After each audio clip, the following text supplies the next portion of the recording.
Hello guys.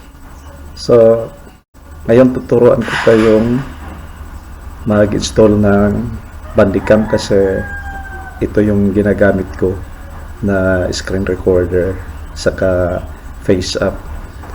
Kasi pag mayroong i-present na presentation, pwede nyong gamitin ang app na ito while nagpresent kayo, lalo na yung mga guro dyan. Pag mag-present kayo ng lesson, okay, pwede ninyong i-present yung lesson while nakikita ang mukha nyo sa monitor o sa screen ng laptop nyo. Okay. So ito, i-install natin yung Bandicam app sa dito. So punta kayo sa Google. Punta sa Google.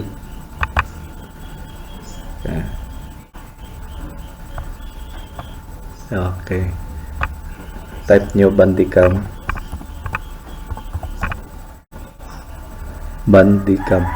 Hindi gumagana yung letter D. Okay, sa on-screen keyboard tayo. Okay, Bandicam. Okay, ayan. So, select Bandicam. Okay. Tapos, free download. Yan, free download. Okay. So, yung Bandicam pala, yung maximum free allowable video or presentation ay hanggang sa 10 minutes. So, pwede na yun. So, ito. Download Bandicam. Ayan. So, wait natin. So, ayan. So, dito sa download. Nagda-download pa.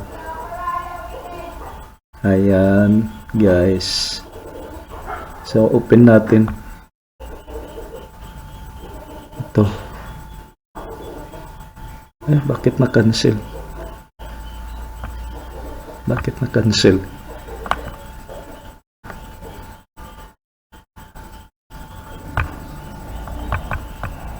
Open. Bakit na-cancel? Sa akin, ano natin? Downloading. Click here to download the set of file. Ayan. Ito. Open natin. Okay. Bandicam setup file. Do you want to allow this app to make changes to your device? Okay. So yes. Click yes. Ayan. Ayan. Nagda-download daw. Nag-run na ang setup. Okay. Ayan.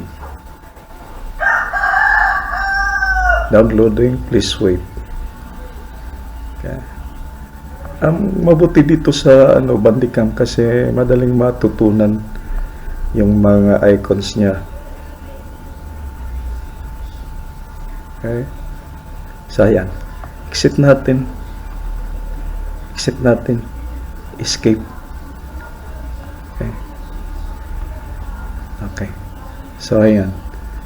Dito, ayan. Okay.